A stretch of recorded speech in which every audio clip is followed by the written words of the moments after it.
kesurupan. Iya. Benar nggak itu?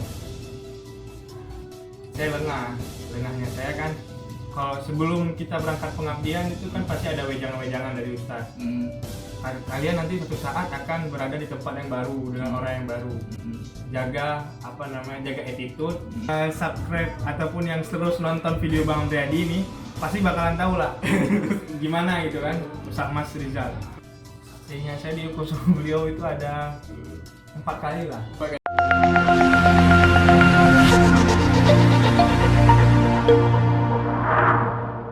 Assalamualaikum warahmatullahi wabarakatuh. Ketemu lagi dengan saya Ahmad Yadi Masidi. Kali ini saya sudah kedatangan tamu yang spesial pada acara Hari Guru, bukan Hari Guru ya, Suara Guru. Nah, insya Allah kita akan ngobrol-ngobrol dengan beliau sampai beberapa setengah jam ke depan. Namun sebelumnya saya perkenalkan beliau dulu. Beliau namanya Muhammad Sen Boyhaqi, asal dari Aceh, lulusan dari Riau Sunnah ya? Iya. Riau Sunnah dulu di SMA-nya. Beliau pun di Pondok Pesantren Riau Sunnah. Kemudian melanjutkan di SDID Muhammad Nasir yang ada di Jakarta. Setelah lulus dari SDID Muhammad Nasir atau sebelum lulus, nanti pernah ditugaskan ke pedalaman. Sebelum lulus dari Muhammad Nasir. Sebelum lulus beliau pernah ditugaskan ke pelosok, tempatnya di Banten. Bukan Banten, Bang. Bapak juga Di Desa Parang, Desa Parang ya. Ya. Desa Parang itu ada di mana? Kediri. Kediri. Ya. Oh, Kediri ya, bukan Banten ya, Kediri. Tepatnya di Gunung Wilis. Gunung Wilis. Ya, beliau di sana ditugaskan di Gunung Wilis yang ada di Kediri. Nah, bisa nggak diceritakan sih bagaimana kronologis Anda diberangkatkan ke sana itu? Nah, awalnya itu kan memang setiap setiap mahasiswa itu kan ada, apalagi yang di Sekolah Tinggi Ilmu Dakwah Muhammad Nasir kan ada program wajib ya. Setiap bagi mahasiswa semester 5 dan semester 6 untuk mengikuti kafilah dakwah. Kafilah dakwah. Ya. Dan memang kita ini yang dari Muhammad Nasir ini kalau berbicara tentang dakwah pedalaman itu sangat semangat gitu, menggebu-gebu gitu. Awalnya info itu saya diberangkatkan ke Lombok, antara Lombok sama NTT. Nah, qadarullah berpindah tempat di akhir-akhir penugasan.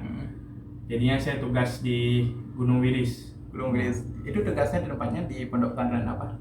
Itu bukan di pondok pesantren. Oh, bukan. Saya langsung ke masyarakatnya. Oh, masuk masyarakatnya. Yang kemarin ada sempat isu Anda diletakkan di pedalaman di sebuah pondok pesantren, itu gimana? Oh, itu di Cirebon. Oh, di Cirebon. Di Cirebon. Oh, di Cirebon. Jadi setelah kafilah dakwah, kemudian Anda diberangkatkan lagi. Ya, untuk pengabdian ya, yang Oh, di untuk Cirebon. pengabdian. Untuk pengabdian di Cirebon. Berapa lama Anda di Cirebon? Cirebon itu kurang lebih sebulan lah. Sebulan. Seharusnya berapa lama? Harusnya saya di sana itu tugasnya setahun. Kenapa sebulan Anda sudah pulang? Ya, ada 1-2 hal problem lah ya di lapangan yang membuat dari lembaga memulangkan saya dan memindahkan tugas saya ke tempat lain. Oh, tempat lain. Selama di pondok pesantren, apa nama pondok pesantren? Pondok Pesantren Al-Fatona. Selama di pondok pesantren tersebut, apa kegiatan Anda di sana? Kegiatan saya palingan cuma menjadi muhafiz untuk terima setoran anak-anak, kegiatan muhadharah, karena pesantren yang di Cirebon itu backgroundnya itu bukan pesantren modern gitu. Jadi tradisional, dan fokus tradisionalnya itu ke dalam tahfiz anak-anak. Jadi ada beberapa anak-anak santrinya yang udah selesai hafal Al-Quran, ditarik ke situ untuk menjadi musyrif juga, bantu saya. Terus ada juga beberapa yang sedang proses untuk mencapai hafalannya. Berarti selama Anda tugas sebulan di situ di Cirebon itu, di pondok pesantren itu, berarti Anda sebagai pengasuhan di sana? Iya, sebagai pengasuhan. musyrif. Berarti Anda sudah berpengalaman banyak di dalam dunia pengasuhan ya. Jadi nggak sia-sia lulus dari pondok pesantren di Riau Sunnah dulu yang dulu diasuh oleh orang lain, sekarang Anda mengasuh orang lain. Kalau dibilang berpengalaman sih enggak ya. Ya. Baru cuman 3 kali lah dapat amanah jadi pengasuhan, dan dalam rentan waktu yang tidak terlalu lama. Ya. Tapi untuk lebih apa namanya mau belajar lagi lah. Ya, sip. Karena beliau kan dulu pesantren, jadi sudah tahu waktu beliau di pesantren bagaimana, gitu kan, nakalnya gimana, dan cara mengatasi anak-anak bagaimana, itu sebuah pengalaman kan beliau sudah di pesantren. Nah, saya dapat info lagi dari kawan-kawan Anda itu.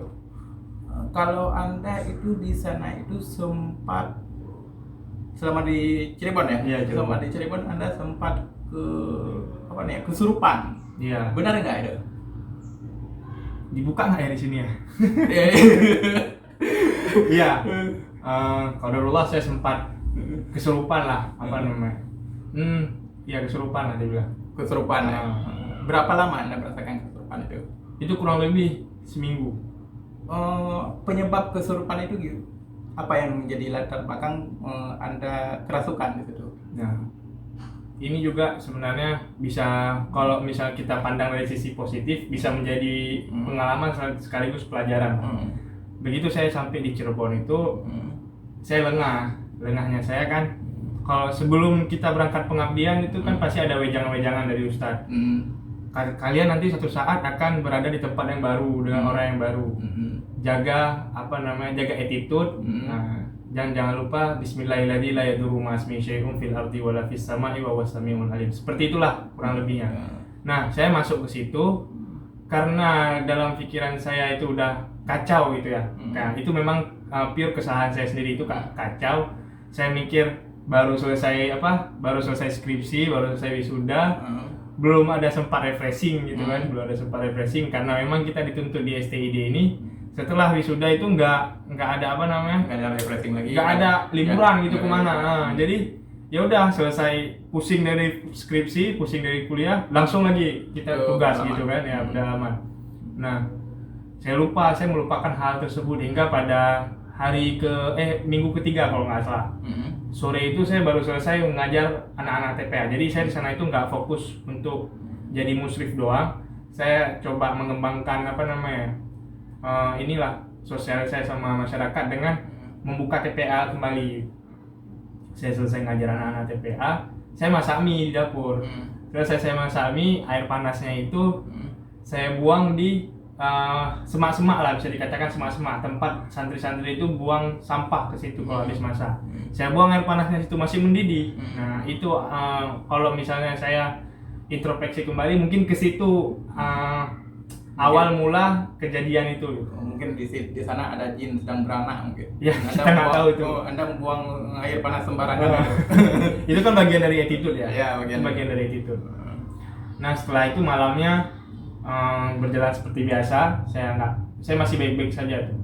Tapi besok subuhnya langsung saya dapat reaksi, setengah badan saya ini udah nggak bisa gerak lagi lah.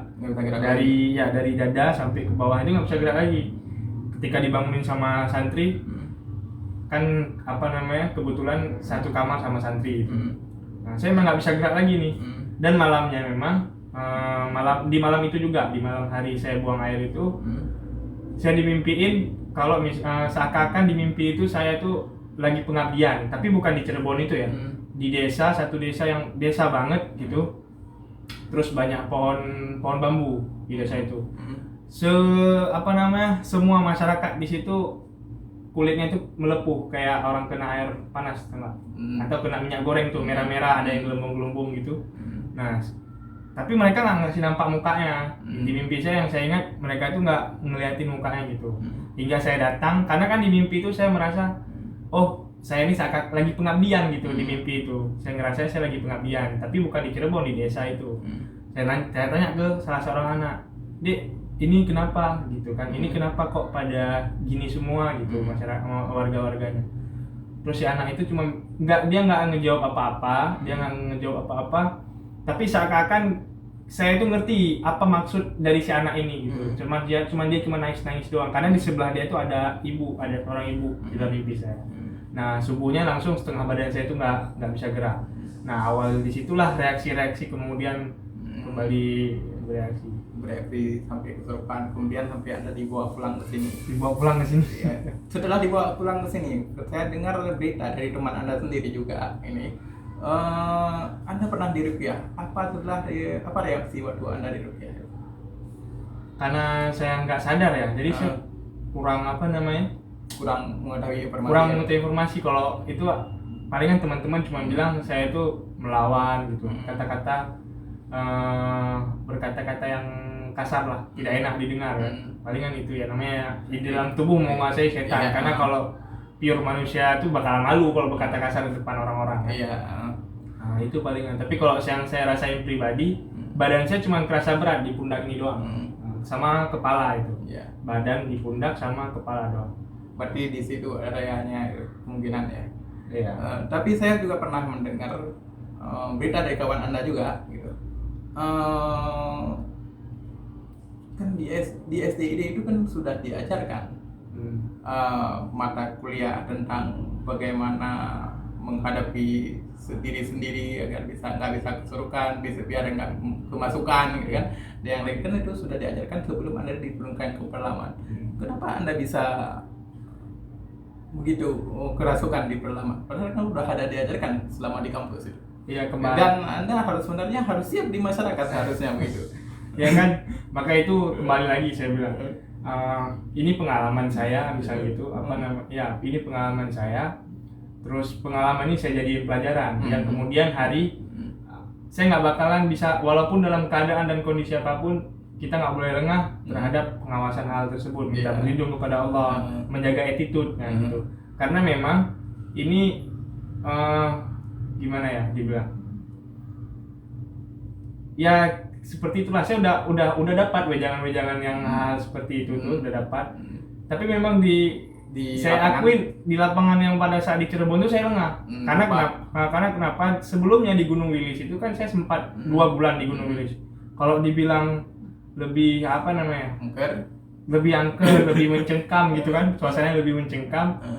Itu lebih di Gunung Wilis. Tapi alhamdulillah saya di Gunung Wilis lancar. Karena nggak ada masalah. Karena apa? Saya berangkat ke sana, saya mulai dengan berlindung kepada Allah, terus dia jaga attitude. Nah gitu. Ketika di Cirebon ini memang saya akuin saya lengah di situ. Lengah gitu doang. Setelah Anda di Cirebon, saya dengar informasi dapat kabar dari kawan Anda juga gitu. Kabarnya dari kawan semua. Iya, dari kawan semua gitu. Anda ditugaskan ke tempat yang lain yang berbeda dengan sebelumnya. Kalau sebelumnya Anda diletakkan di pedalaman pelosok sana, tapi sekarang Anda diletakkan di termasuk perkotaan lah, termasuk kampung yang padat gitu. Yang padat dengan penduduknya. Di mana sekarang Anda aktivitasnya? Alhamdulillah saya sekarang di Darul Aitam. Darul Aitam, aduh mana itu? Darul Aitam di Pusdikat Dewan Dakwah Muhammad Nasir. Oh, di kampus Anda sendiri? Di kampus saya sendiri. Di kampus Anda. Apa kegiatan Anda di sana? Kegiatan ya sama, ya seperti mana pengasuhan lainnya, mengawasi anak-anak, mengawal jam belajar anak-anak, anak-anak berangkat sekolah kita kawal. Bukan kita kawal dalam artian kan namanya anak-anak ya. Kadang lagi malas tidur, nah itulah tugas kadang bangunin anak-anak. Darul Aitam itu lembaga semacam apa ya? Pendidikan atau gimana? Darul Aitam itu sendiri kayak panti asuhan ya. Kalau dibilang panti asuhan, kami sana itu menampung anak-anak yatim dan duafa. Ada beberapa yatim sama duafa doang. Ya bisa dibilang memang panti asuhan. Darul Aitam kan rumah yatim. Oh, rumah yatim ya. Iya. Jadi Anda di sana mengasuh anak-anak yatim yang kemudian ya pokoknya beberapa anak. Dan mereka itu kegiatannya apa aja di sana? Kegiatan mereka itu ya sekolah otomatis. Mereka karena kami belum di Darul Aitam itu belum ada sekolah, bisa itu sekolah sendiri. Jadi anak-anak kita sekolahkan di sekolah-sekolah terdekat di Bekasi ini. Kegiatan selain sekolah itu ketika di asrama mereka ada pendidikan bahasa Arab, pendidikan bahasa penguatan kembali, bukan pendidikan. Kalau pendidikan kan di sekolahnya. Ini penguatan kembali. Kami itu cuman programnya nguatin kembali pelajaran-pelajaran mereka, bahasa Inggris, matematika, sama muhadharah seperti itu. Apa tantangan Anda selama di Darul Aitam? Tantangan banyak.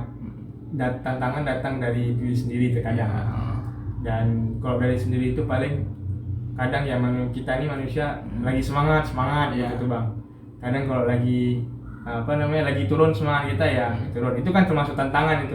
Karena suatu saat masalah semangat ini bisa menjadi hambatan juga dalam kita membentuk karakter anak-anak ini gitu. Nah kalau misalnya datang dari eksternalnya, palingan dalam menghadapi anak-anaknya aja sih. Soalnya kan kurang lebih saya juga masih muda. Dengan pengalaman itu dalam mengatasi anak-anak, ya dapat dibilang saya lagi garap, lagi mencari lah gitu ya, lagi mencari dalam pola yang sesuai. Pola yang sesuai itu doang, dan ngatur emosi kita nih, gimana nih caranya ke anak-anak. Apa harapan Anda untuk depannya? Untuk harapan Anda ke depannya di Darul Aitam ini? Harapan saya ke depannya nggak muluk-muluk ya. Saya cuma pengen anak-anak ini bisa menjadi anak-anak soleh yang berguna untuk agama terutama dan untuk bangsa. Itu doang. Di Darul Aitam ini anak-anak yang ada di Darul Aitam ini mulai dari umur berapa aja? Dari umur 10 tahun sampai umur 15 tahun atau 16 tahun gitu. Dari kelas 5 SD ada dari kelas 5 SD sampai kelas 3 SMA. Sampai kelas 3 SMA. Ya. Oh, berarti mereka sudah besar-besar ya? Sudah dibilang sudah besar. Jadi nggak ada anak yang kelas 1 SD kan? Ya, berarti mereka sudah masuk remaja. Setelah Anda pengabdian ini berapa tahun lagi? Pengabdian saya sisa setahun lagi. Sisa tahun lagi. Berarti 2 tahun Anda pengabdian. 2 tahun. Setelah pengabdian ini kira-kira Anda mau kemana? Ya, saya pengen memperluas lagi ilmu saya mungkin. Mau nyambung lagi studi saya. Kalau memang nanti di samping itu ada sampingan kerja, ya kerja gitu. Pokoknya mau memperluas ini lagi lah, pengalaman lagi. Anda kan termasuk salah seorang yang lulusan pondok pesantren yang masuk ke STID. Bisa nggak Anda menjelaskan sedikit kronologi bagaimana Anda sampai ke STID? Ya, kronologinya tuh jadi dulu pas kelas 3 SMA ataupun kelas 6 aliyah dulu yang di pesantren, mendekati UN, mendekati kelulusan pesantren lah.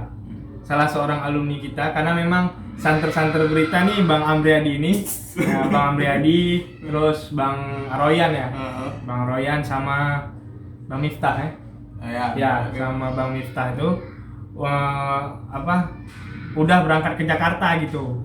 Jadi yang namanya kita adik kelasnya, saya ini jadi kebetulan adik kelasnya Bang Amriadi, jadi beda berapa tahun kita Bang? Dua angkatan kan? Ya 2 angkatan, 4 tahunan lah ya. Nah, saya ini jadi adik kelasnya Bang Amriadi. Pas denger cerita-cerita Bang Amriadi sama Bang Aroyan itu, jadi pengen nih gitu. Nah, qadarullah jadi ketika Bang Aroyan pulang ke pesantren, ketika pulang ke pesantren saat itu menawarkan kepada angkatan saya untuk siapa nih yang mau masuk STID, gratis, beasiswa full, tapi nanti kalian ditugaskan ya. Kalian nanti ditugaskan ketika selesai wisuda itu, kalian akan ditugaskan ke pedalaman-pedalaman di Indonesia gitu. Karena bagi saya, menarik nih dakwah di pedalaman, kan belum pernah ngerasain. Kalau dakwah di perkotaan ya siapapun udah ngerasain, tapi pedih dan sukarnya dakwah di pedalaman itu belum ada yang ngerasain gitu. Ya udah saya tertarik. Akhirnya saya ikut tes tes berkas pertama, alhamdulillah lewat. Terus wawancara lewat juga, dimudahkan oleh Allah. Terus ya langsung berangkat, diterima berangkat. Ada berapa orang dari pondok pesantren angkatan Anda yang menuju ke Jakarta? Kalau angkatan saya itu yang lewat itu ada 4 orang. Tapi yang tertarik untuk masuk 2 orang. Di tengah perjalanan gugur 1 orang, tinggal saya 1 orang. Berarti Anda yang sampai ke ujung? Saya sampai ke ujung. Nah, sebagai lulusan dari sebuah pondok pesantren, tentu Anda sudah pernah diasuh oleh orang lain, oleh ustadz yang ada di pondok pesantren. Nah, bisakah Anda menceritakan sedikit pengalaman Anda selama diasuh oleh orang lain dan sekarang Anda mengasuh orang lain gitu? Bisa Anda ceritakan sedikit pengalaman Anda di pesantren? Kalau yang dulu itu pengasuhan Ustadz Mas Rizal ya. Mungkin kalau anak-anak Yasunah nih ada yang nge-subscribe ataupun yang terus nonton video Bang Amriadi ini, pasti bakalan tahu lah gimana gitu kan Ustadz Mas Rizal. Sosok yang memang kita bilang kalem gitu. Tapi itu kalau deket dia tuh rasanya kita bisa mikir salah apa nih kita ya. Padahal kita lagi nggak ada salah nih. Nah, saking segitunya karisma beliau. Nah, karisma beliau itu sebagai seorang pengasuhan tuh saking melekatnya kan. Sampai ketika kita lagi berhadapan sama beliau, setelah sapa kita bakal ingat saya ada salah melakukan pelanggaran apa nih hari ini. Nah, itulah memang yang mungkin untuk sekarang saya contoh ya bagaimana menumbuhkan karisma di depan anak-anak, menjaga image di depan anak. Karena bukannya kan kalau ada orang bilang jangan hidup itu jangan sok jaim, mengalir aja seperti biasanya. Tapi kalau dalam dunia pendidikan, seanalisa saya kita memang harus jaim. Kita harus bedakan di mana kita ini lagi nongkrong ataupun lagi duduk sama teman-teman, sama keluarga, dan memang sama anak murid kita.